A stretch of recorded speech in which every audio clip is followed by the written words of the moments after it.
Look at all this open space. I love it so much. Welcome to open world video games.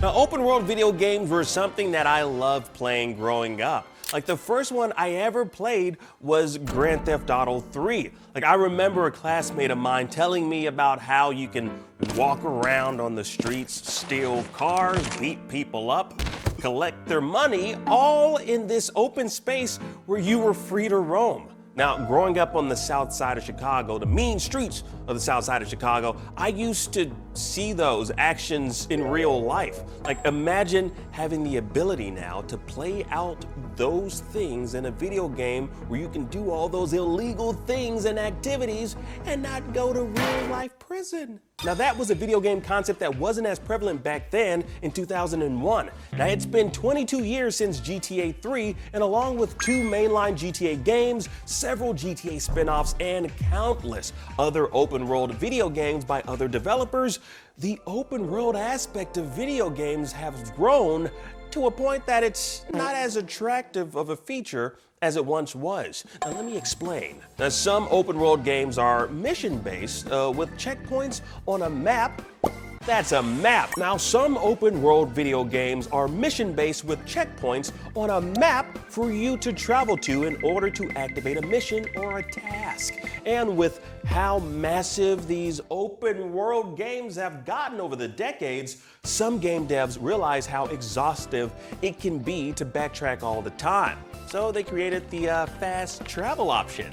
Yeah, it's the only way to travel these days, baby. And that was a real godsend when that was implemented in video games. Like it was like getting one of those like fast passes at Disneyland and being able to skip the line, because that's the most boring part of every theme park is waiting in line. Just backtracking all the time is probably the most boring part of any open world video game. I think we all can agree with that, right? Yes. Now the open world video games that really seem to click with me are the more narrative-based games like Horizon Forbidden West, Far Cry 6, and Red Dead Redemption 2. Oh, also, even though it was much flawed, Cyberpunk 2077. I'm not afraid to admit that. I don't care how many glitched out people we see. I loved it. But then there are open world video games like Breath of the Wild, Kenshi, Sons of the Forest, and even 2022's Game of the Year, Elden Ring, that are kind of light on the whole narrative side of things, where you kind of have to hunt it down to seek out the story. Like to this day, I still don't know what we're looking for in Elden Ring. Is it a ring? I don't know. And that's where I find a problem with open world video games. I love them, but the way games like Elden Ring are built, you can find yourself getting lost for hours without a clue as to where you actually need to go next in order to trigger the next main story plot. I remember spending like 6 hours gliding around Hyrule, wanting to figure out where I can find and save Zelda in Breath of the Wild. That's an insane amount of time! And then when I figured out where I needed to go, I stupidly went there immediately because the game gives you that as an option. But I was severely underpowered and died instantly. I was gone in a poof. I know some people watching this are probably just making fun of me right now, and that's fine. It's fine, man. I was picked on in high school. I was stuffed in numerous lockers, so you making fun of me is not gonna hurt me. Now, I know there's a certain allure, though, to games like Breath of the Wild, Elden Ring, Kenshi, that some gamers gravitate to. It's a challenge. Challenges are fun. Some folks really love those open world games that don't hold your hand. Hold my hand, please. That don't hold your hand as far as telling you where to go next, allowing you the freedom to fully explore the massive world they created for you without creating barriers to stop you before you reach a certain point in the storyline or level up to a particular skill level. Now those can be looked at as restrictive to some players, but for a gamer such as myself who just enjoys a really good story in game form, not having those clear objectives laid out in an overwhelmingly large space can in and of itself seem very restrictive, like I'm behind bars. That's like going to the Mall of America and you're looking for like a baby Gap, but you don't know what floor it's on. So you look all over the place for one of those like legends or mall directories to show you where you are in relation to the baby Gap, but you can't find it. So you end up wandering the mall for about an hour and 30 minutes until you just give up and go home without the baby booties you were trying to buy for your little nephew. It's really gonna be a very, very cold couple of months now that he learned how to walk. Without them booties, he's gonna have some cold ass footies. His feet are gonna be very cold. This is not a true story. It is. Sorry, Kimbo.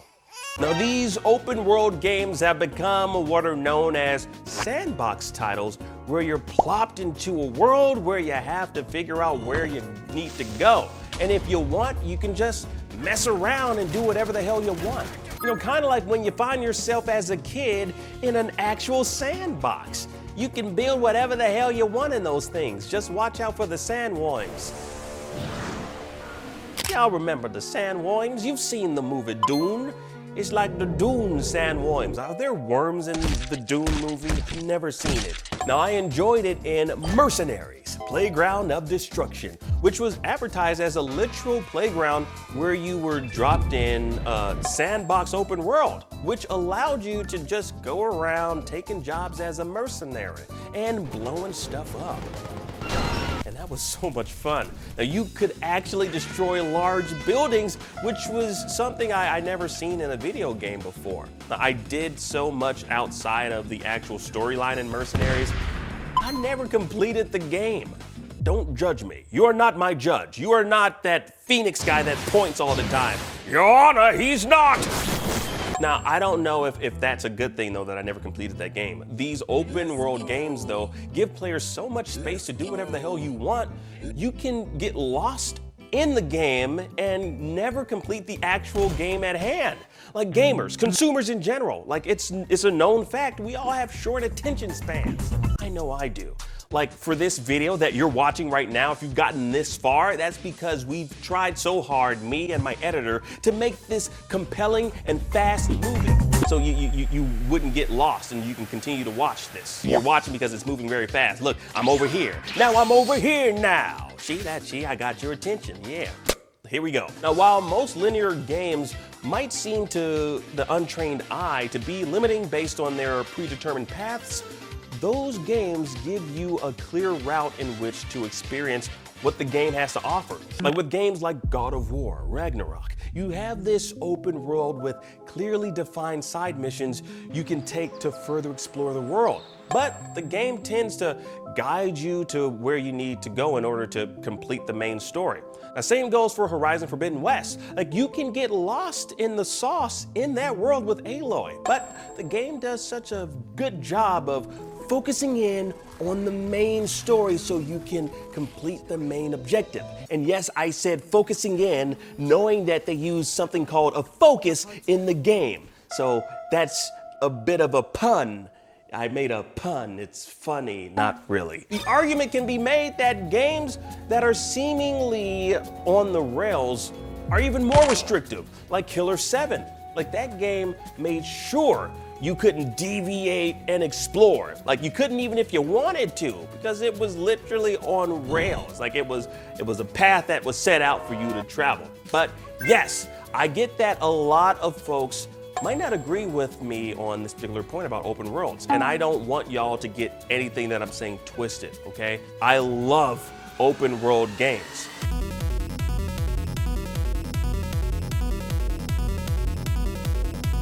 It's just that some can feel restrictive based on their difficulty and lack of dialogue or narration to direct the player to where they need to go next. Do I need to go over here?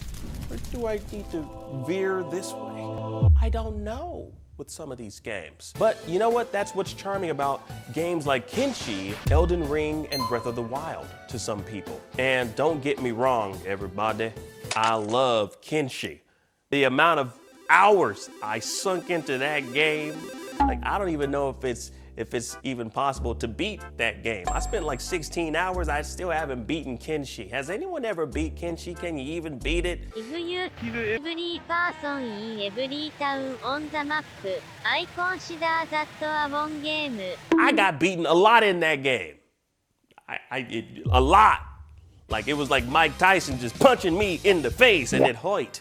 Anyway, somebody please let me know in the comments if you can beat that game. But yeah, share your thoughts on open world games with me. I really want to leave this video kind of just like open-ended so we can talk about it collectively. Ha, open-ended. See what I did there? That's called clever. It's a video about open world games. Anyways, thank you all for watching if you got this far. Shout out to the members here on the channel. And until the next one, well, I'll see you here and I'll see you there. Peace.